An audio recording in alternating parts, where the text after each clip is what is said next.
जो 5 सब्जेक्ट है क्या क्या है?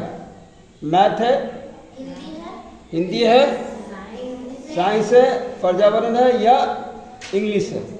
तो इंग्लिश एक महत्वपूर्ण सब्जेक्ट है, क्योंकि इंग्लिश के बिना बोला जाता है मॉडर्न एजुकेशन में, without knowledge of English your education is still incomplete. अगर अंग्रेजी का ज्ञान नहीं है तो तुम्हारा आधुनिक शिक्षा जो है अधूरा माना जाता है। मालूम है तुम लोगों को? इसीलिए अधिकांश जो है गार्जियन जो है क्या करते हैं, अपने बच्चे को इंग्लिश मीडियम में पढ़ाना चाहते हैं। मैन क्या है, इंग्लिश सीखे। तो इंग्लिश बहुत ही महत्वपूर्ण सब्जेक्ट है जो सरकारी स्कूल आए। बाबू सुनो, सरकारी स्कूल में भी ध्यान से सुनो। तो इंग्लिश जो सब्जेक्ट जो है, इंग्लिश का अर्थ होता है क्या? इंग्लिश लैंग्वेज है, यानी एक भाषा है। और ये भाषा जो ये लैंग्वेज है इतना इम्पोर्टेंस है throughout global, throughout world, पूरे विश्व में ये भाषा बोली जाती है। English is spoken all over the world. जो इंग्लिश जो है पूरे विश्व में बोली जाता है। If you visit China, America, England, France, Germany, where you only use English language. तुम जब कहीं चाइना जाते हो, अमेरिका जाते हो, फ्रांस, जर्मनी जाते हो, तो उसका एकमात्र जो उस लोगों से संपर्क करोगे कौन भाषा से? इंग्लिश भाषा से। हिंदी भाषा नहीं चलता है। चाइना में हिंदी नहीं, अमेरिका में हिंदी नहीं, तुमको इंग्लिश से ही बात करना पड़ेगा। क्या अभी जो तुम लोग मोबाइल देखते हो, मोबाइल में भी जो भी देखते हो इंग्लिश में रहता है कि नहीं?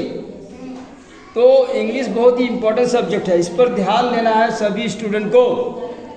तो ये जो है इंग्लिश सब्जेक्ट को अच्छी तरह से कैसे समझोगे, कैसे जानोगे, ये जानना जरूरी है। रेगुलर रूप में तुम लोगों को इंग्लिश क्या करना चाहिए? घर में पढ़ना चाहिए, रीडिंग प्रैक्टिस करना चाहिए। रीडिंग प्रैक्टिस करते हो डेली घर में? इंग्लिश रीडिंग प्रैक्टिस करना बहुत ज़रूरी है। रीडिंग प्रैक्टिस करोगे तो तुम्हारे प्रोनाउंसिएशन जो होता है, इंग्लिश का जो उच्चारण जो है वो सही सही बता पाओगे, बोल पाओगे। तो इसीलिए रीडिंग प्रैक्टिस ज़रूरी है। तुम्हारी जो टेक्स्ट बुक है, तुम्हारा जो क्या है, तुम्हारा जो ये है क्या है, टेक्स्ट बुक यानी पाठ्य पुस्तक, उसमें जो स्टोरीज है या तो पोएम राइम है, कहानियाँ हैं या तो कविताएं हैं, ये सब को क्या करना है? कम से कम रीडिंग करना है। रीडिंग करने से तुम्हारा प्रोनाउंसिएशन जो है सही होगा और बहुत सारे वर्ड मीनिंग टेक्स्ट बुक से, उस प्रोज से, उस पोएम से जान पाओगे। इसीलिए रीडिंग प्रैक्टिस किया जाता है। तुम्हें सबसे पहले हर दिन जो है अनकॉमन वर्ड जो है, जो साधारण नहीं है, उसको याद करना है। रोज अगर 10-10 वर्ड याद करोगे, मेमोरी पावर में रखोगे, तो तुम्हारा एक महीना में 300 वर्ड तुम्हारा स्टोर होगा तुम्हारे दिमाग में। इंग्लिश लैंग्वेज को स्ट्रॉन्ग करने के लिए तुम्हें क्या चाहिए? तुम्हें वर्ड पावर मतलब जो होता है स्टॉक होना चाहिए। इंग्लिश का हिंदी या हिंदी का इंग्लिश जानना जरूरी है। ठीक है? जैसे ये क्या है, ये हिंदी में कुर्सी है, इसको इंग्लिश में क्या बोला जाता है? चेयर बोला जाता है। ठीक उसी तरह बहुत सारे, जैसे कि फैन का इंग्लिश क्या होता है? पंखा होता है। इसी तरह इसी को बोलते हैं वर्ड मीनिंग। ये जो खिड़की देख रहे हो, खिड़की, ये खिड़की को इंग्लिश में क्या बोला जाता है? क्या बोला जाता है? नहीं जानती हो? विंडो कहा जाता है। अब विंडो का स्पेलिंग भी सही होना चाहिए, सिर्फ उच्चारण करने से नहीं है, बोलने से नहीं होगा। उसका क्या होना चाहिए? उसका एक्यूरेट स्पेलिंग भी जानना चाहिए। जैसे विंडो का स्पेलिंग क्या होता है? WINDOW। विंडो का मतलब होता है हिंदी में खिड़की। उसी तरह जो ये जो इंटरेस्ट जो है दरवाज़ा है, दरवाज़ा को इंग्लिश में क्या कहा जाता है? डोर कहा जाता है। डोर माना दरवाजा होता है। इसका स्पेलिंग क्या होगा? DOOR, door. उसी तरह देखो वहाँ क्या है? बाकेट है, यानी बाकेट को क्या बोला जाता है? बाल्टी बोला जाता है। बकेट को क्या बोला जाता है? अब बकेट का स्पेलिंग क्या होता है? BUCKET। बकेट माने बाल्टी होता है। इस तरह सारे जो वर्ड होता है उसको, उस वर्ड का हिंदी और अंग्रेजी दोनों का क्या होना चाहिए? नॉलेज होना चाहिए।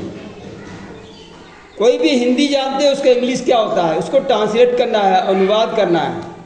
ठीक है, जैसे मैं रोज स्कूल आती हूँ तो इसका इंग्लिश क्या होगा? मैं रोज स्कूल आती हूँ, क्या होगा? मैं रोज स्कूल आती हूँ। I come to school daily. I come to school daily. ये हुआ, क्या हुआ? ये ट्रांसलेट किए। मैं रोज स्कूल आती हूँ होगा आई कम टू स्कूल डेली। ये सेंटेंस हो गया। और ये सेंटेंस में जो है तुम्हारा वर्ड दिया हुआ है, तो वर्ड का मीनिंग जानना चाहिए। रोज का इंग्लिश क्या होता है? डेली, DALY, डेली होता है। तो इसी तरह जो है तुम्हारे जितने भी दिमाग में पावर ऑफ वोकैबुलरी, यानी वर्ड मीनिंग जितना स्ट्रॉन्ग रहेगा उतना ही तुम्हारा मजबूत होगा। इसीलिए अधिक से अधिक रोज जो है 10 से 20 वर्ड को क्या करना है? रीडिंग के साथ साथ याद करना है। मेमोरी पावर में रखने के लिए याद भी करना जरूरी है। अभी देखो बहुत सारे वर्ड तुम वर्ड मीनिंग नहीं जानते हो। ये क्या बोलते हैं इसको? ये जो हमारे पीछे में है इसको क्या बोलते हैं? ब्लैक बोर्ड बोलते हैं। तो ब्लैक बोर्ड का हिंदी क्या होता है? ब्लैक बोर्ड का हिंदी होता है श्यामपट। देखो तुम लोग जानते हो ब्लैक बोर्ड, लेकिन इसका हिंदी नहीं जानते हो। ब्लैक बोर्ड मतलब क्या होता है? श्यामपट। तो इसी तरह बहुत सारे जो है जो मीनिंग तुमको जानना चाहिए। ये जो बाहर में जो देख रहे हैं, ये जो दीवार दिया हुआ है चारों तरफ, इसको क्या बोलते हैं? बाउंड्री। चार दीवारी इसको बोलते हैं हिंदी में। बाउंड्री को हिंदी में चार दीवारी बोला जाता है। चार दीवारी, चारों ओर जो दीवार रहता है उसको बोलते हैं बाउंड्री इंग्लिश में। क्लियर है? समझ में? तो इस तरह जितने तुम्हारे पास वर्ड पावर रहेगा उतना ही तुम्हारा इंग्लिश भी मजबूत होगा। तो इंग्लिश को मजबूत करने के लिए ये लैंग्वेज है, इसको हर रोज़ तुमको अब तुम्हारा टेक्स्ट बुक पढ़ना है। उसके बाद टेक्स्ट बुक में जो भी वर्ड दिया है उसको नोट करना है कॉपी में, और उसके बाद याद करना है। याद करने के बाद फिर उसको क्या करना है? कॉपी में लिखना है कि तुम सही सही लिखोगे कि नहीं। उसके बाद लिखने के बाद मिला के देखो कि हमने जो स्पेलिंग लिखे, वर्ड का जो स्पेलिंग लिखे वो सही है कि नहीं, वो सही है कि नहीं। इससे पता चल जाएगा कि तुम्हारा इंग्लिश इम्प्रूव हो रहा है। तो इंग्लिश को इम्प्रूव करने के लिए सबसे पहले क्या होना चाहिए कि रोज़ तुमको इंग्लिश का प्रैक्टिस, टेक्स्ट बुक पढ़ना है, उसके बाद वर्ड मीनिंग याद करना है। ठीक है? अब जो है इंग्लिश में जो लैंग्वेज होता है वो ग्रामर कैसे तुम स्ट्रॉन्ग करोगे? तुम लोग को मालूम है सबसे पहले पार्ट ऑफ स्पीच पढ़ाया जाता है। पार्ट्स ऑफ स्पीच नहीं मालूम है? पार्ट ऑफ स्पीच नहीं मालूम है? पार्ट ऑफ स्पीच में क्या क्या रहता है? There are 8 kinds of part of speech. Noun, pronoun, adjective, adverb, noun, pronoun, adjective, verb, adverb, preposition, conjunction, interjection. ये 8 प्रकार का प्रीपोजिशन होता है, ये पार्ट ऑफ स्पीच होता है। सॉरी, ये 8 प्रकार का पार्ट ऑफ स्पीच होता है। क्या क्या होता है? Noun, pronoun, adjective, verb, adverb, preposition, conjunction, interjection. जो भी हम लोग सेंटेंस बोलते हैं ना, ये सेंटेंस में ये पार्ट ऑफ स्पीच रहता है। ये सारे पार्ट ऑफ स्पीच हमारे सेंटेंस में रहता है। हम लोग जो भी बोली बोलते हैं, जो भी सेंटेंस कहते हैं, वो पार्ट ऑफ स्पीच रहता है। जैसे आई एम ए स्टूडेंट, मैं एक छात्र हूँ या छात्रा हूँ, तो इसमें क्या है? पार्ट ऑफ स्पीच है। मैं का इंग्लिश क्या हुआ? आई हुआ। एम क्या क्या होता? हूँ हुआ। ए आर्टिकल हुआ और स्टूडेंट क्या हुआ? नाउन हुआ। तो इसमें क्या हुआ? नाउन का भी प्रयोग है, वर्ब का भी प्रयोग है ना? तो नाउन, प्रोनाउन, एडजेक्टिव सारे पार्ट ऑफ स्पीच का प्रयोग होता है सेंटेंस में। तो तो ये ये तुम्हारे पार्ट ऑफ स्पीच का नॉलेज होना चाहिए।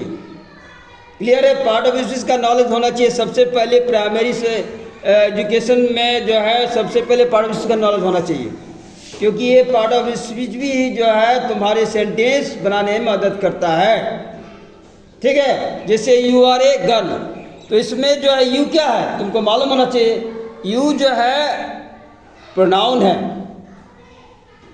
आर क्या है एक्जुअली वर्ब है, और गर्ल क्या है नाउन है। तो इस तरह इंग्लिश को मजबूत कैसे किया जा सकता है, ये तुमको डेली प्रैक्टिस करना है, डेली तुमको रीडिंग पढ़ना है, और साथ साथ जो है लिखना भी है, याद भी करना है, और साथ साथ इसको और अधिक इम्प्रूव करने के लिए एक अच्छे इंग्लिश के गाइड जो है ज़रूरत है। जो तुम लोग ट्यूशन भी पढ़ते हो उसमें इंग्लिश पढ़ाने के लिए जरूर बोलोगे। ठीक है? तो इंग्लिश को किस तरह इम्प्रूव किया जा सकता है, तो इस तरह से तुमको करना है। क्लियर है? समझ में आया तुम लोगों को क्या बताया हमने? समझ में आया? क्या जी समझ में आया? ठीक है। तो इस तरह रोज़ प्रैक्टिस करोगे, रोज़ डेली प्रैक्टिस करोगे तो इंग्लिश का इम्प्रूव अवश्य होगा। बहुत बहुत धन्यवाद तुम लोगों को।